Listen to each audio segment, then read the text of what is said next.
Friends, स्वागत आहे तुमचं माझ्या यूट्यूब चॅनलमध्ये ज्याचं नाव आहे मी अँड माय फॅमिली. चला तर आता खूप लेटनं मी व्हिडिओ स्टार्ट केलेला आहे आणि दुपारचे वाजलेले आहेत 12. तर सकाळचा नाश्ता वगैरे सगळं झालेलं आहे. तर सकाळीच नाश्ता झाला. आता दुपारच्या जेवणामध्ये मी आज बनवणार आहे बिनीस आलूची भाजी आणि चपाती. चला तर तेही तुमच्याशी व्हिडिओ शेअर करते भाजीची. जे मी भाजी बनवणार आहे ना, मिक्स आलू आणि बिनीसची सुक्की भाजी बनवणार आहे चपातीसोबत खाण्यासाठी. चला तर कशी बनवते ते ही रेसिपी तुम्हाला दाखवते. हे गॅसवरती ठेवली आहे कढई आणि इथे बिनीस आणि आलू पण मी पाण्यात टाकलेले आहेत. हे बघा, कट करून व्यवस्थित. आपल्याला लागणार आहे फोडणीसाठी 2 कांदे बारीक चिरून घेतलेत आणि 2 टोमॅटो. आणि पीठ पण मी इथं मळून ठेवलेलं आहे, म्हणजे मुरलं ना चपात्या पण खूप छान होतात. आणि ताजा अद्रक आणि लसूण पण वाटून घेतला आहे. चला तर आता भाजीला फोडणी देऊन घेते.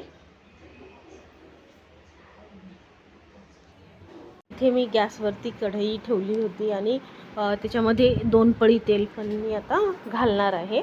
तर किचन पण खूप छोटं आहे माझं, फक्त एकच माणूस इथे येऊ शकतं. आणि जर 2 जण आलं तर बिलकुल जागा पण नाही आहे तेवढी, कारण हॉलमध्येच किचन आहे. तुम्ही व्हिडिओमध्ये बघितलेच असेल. तर इथे मी कढईमध्ये घातलेलं आहे 2 पळ्या तेल. तुम्ही तुमच्या आवडीप्रमाणे पण घालू शकता. आणि नंतर मी मिरचीची भरणी पण खाली घेतली, म्हणजे जवळ सगळं ठेवल्यानं भाजी करायला पण खूप सोपं जातं त्याच्यासाठी.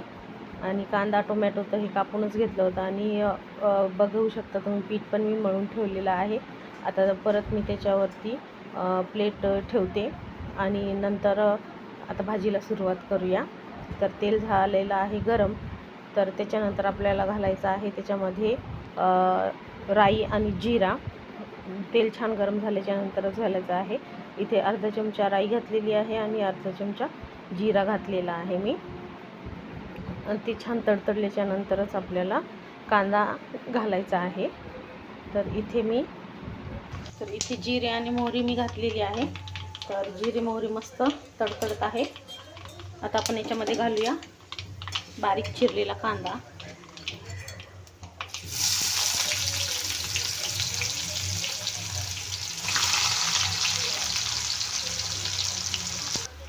तर इथे मी कांदा घातला आहे आणि कांदा आपल्याला मस्त गोल्डन होईपर्यंत फ्राय करून घ्यायचा आहे.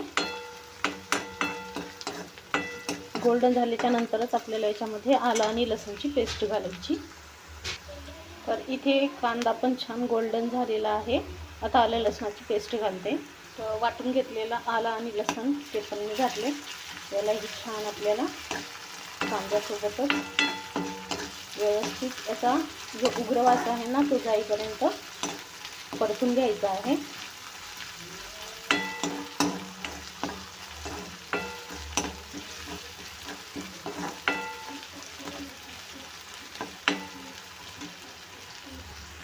तर लसूण आणि आलं पण खूप छान भाजून झाले. आता याच्यामध्ये घालूया लाल तिखट. इथे मी 1.5 चमचा घातलेला आहे. आता घालूया आपण धने पावडर 1 चम्मच, अर्धा चमचा चिकन मसाला, थोडीशी हळद आणि थोडासा गरम मसाला. ते पूर्ण मस्त व्यवस्थित परतून घ्यायचे.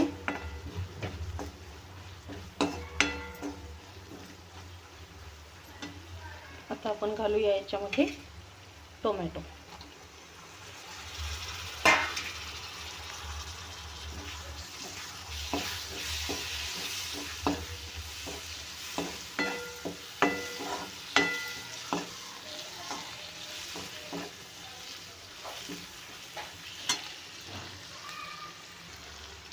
तर आता याच्यामध्ये घालूया चवीपुरतं मीठ. तर इथे मी 1.5 चमचा मीठ घातलं आहे. तर हेही व्यवस्थित परतून घेते. आणि टोमॅटो आपल्याला मस्त असं तेलामध्ये छान व्यवस्थित शिजवून घ्यायचं आहे. आणि इथे थोडंसं मी पाणी घातलं आहे, कारण आपला मसाला आणि टोमॅटो जळू नये म्हणून थोडंसं घातलेलं आहे. तर बघा इथे मसाला मस्त आपला छान भाजला आहे, म्हणजे तेल पण छान वर आले आणि टोमॅटो पण गाळ झाले. तर आता आपण इथे घालूया बीन्स आलू, जे की मी स्वच्छ धुवून घेतलेले आहे.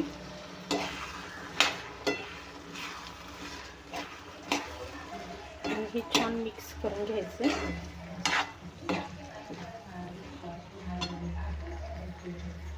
तर छान परतून घेतलं आहे.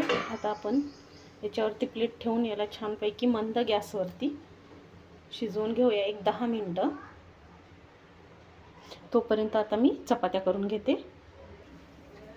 भाजीला फोडणी घातली आहे मी आणि कमी गॅसवरती, छोट्या गॅसवरती मी ठेवून दिलेला आहे आणि मोठ्या गॅसवरतीच आता चपात्या लवकर मी करून घेते, कारण उशीर झाला होता जेवणासाठी पण आणि गरम गरम जेवण द्यायचं होतं, कारण मुलांना आहे हॉलिडे, 3 दिवस हॉलिडे आहे.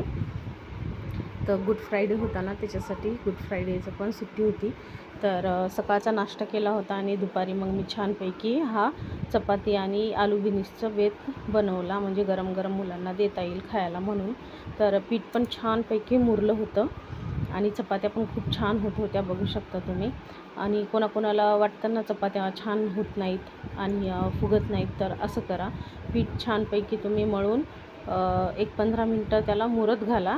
पीठ खूप छान मुरलं जातं आणि चपात्या पण खूप छान होतात. तर इथे भाजीला पण मी थोडंफार हलवत आहे, कारण तळाशी लागू नये आणि करपू नये म्हणून. कारण मी जास्त पाणी त्याच्यामध्ये घातलं नाही, जेवढं भाजीला पाणी सुटेल ना त्याच्यामध्येच मी छान अशी भाजी शिजवून घेणार आहे. आणि इथे बघा मी असं उंडा करूनच चपात्या करते आणि मस्तपैकी अशा गोल गोल चपात्या होतात. आकार पण व्यवस्थित येतो. पण मला त्रिकोणी चपात्या नाही आवडत करायला, मी गोलच चपात्या बनवते आणि टम्मा अशा फुगतात पण खूप छान आणि टेस्टही खूप छान लागते चपात्यांची. तर हे टिप्स तुम्ही यूज करू शकता आणि करून बघा आणि कमेंट्समध्ये मला नक्की सांगा. तर इथे मी छानपैकी असं गरम गरम चपात्या मी काळ्या तव्यावरच करून घेत आहे. माझ्याकडं हा एकच तवा आहे, त्याच्यावर भाकरी आणि चपात्या दोन्हीही मी त्याच्यावरच करते. तर इथे छानपैकी चपात्या होत होत्या आणि मुले आता सुट्टी आहे म्हणून मस्त TV बघत बसलेले आहेत, नाश्ता वगैरे करून अंघोळी वगैरे झाल्या त्यांच्या. आणि इथे मी चपात्या पण करत आहे गरम गरम. तर चपात्या झाल्या की मी मुलांनाही जेवण देईल लवकर खाण्यासाठी. तर हे बघा दुसरी पण आता, जोपर्यंत माझी दुसरी चपाती तव्यावरती आहे तोपर्यंत मी इथे लाटून पण घेते चपाती. थोडंसं फास्ट केला आहे व्हिडिओ, कारण खूप मोठा होईल याच्यासाठी. तुम्हाला वाटत असं खूप फास्ट आहे, तेवढं पण नाही, पण ठीक आहे. जोपर्यंत माझी तव्यावरची चपाती छानपैकी शेकते ना तोपर्यंत मी एक चपाती पोळीपाटावरती मस्त लाटून ठेवते, म्हणजे की जास्त वेळ लागत नाही. आणि बघू शकता तुम्ही चपाती किती अशी टम्म फुगलेली आहे, एकदम छान आणि सॉफ्ट होतात चपात्या. तुम्हीही ही टिप मी जी सांगली आहे ते फॉलो करा आणि अशी चपाती करून बघा. मस्त अशा चपात्या फुगत आहेत टम गरमागरम. आता देते मुलांना जेवण. भाजी झाल्याच्या नंतर, भाजी तर आणखी नाही झाली, थोडा वेळ आणखी. चला आता चपात्या पूर्ण मी बनवून घेते. चपात्या पण झाल्यात बघा आणि आपली मस्त अशी भाजी पण झालेली आहे. तर 1-10 मिनटं मी छान मंद गॅसवरती याला शिजवलेलं आहे. तर चला आता मी पण जेवण करून घेते. तर इथे मुलगा बसलेला आहे जेवायला. कसं झालं पिलू? छान. आणि लसण काढत होती मुलगी, पूर्ण घरानं कचरा केलेला आहे. मुलगा जेवत आहे. आता मी माझ्यासाठी प्लेट घेतलेली आहे. मस्त गरम गरम चपाती आणि बिनीस आलूची सुक्की भाजी.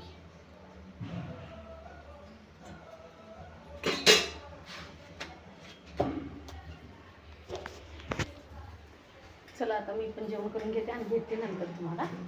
इथे किचनचं पण काम झालेलं आहे आणि अंथरूण टाकलेलं आहे झोपण्यासाठी. आजचा व्हिडिओ तुम्हाला कसा वाटला ते कमेंट्समध्ये नक्की सांगा. व्हिडिओला लाईक, शेअर, चॅनलला सबस्क्राईब करायला विसरू नका. चला भेटूया आणखीन एका नवीन अशाच रेसिपीच्या व्हिडिओमध्ये. तोपर्यंत बाय बाय.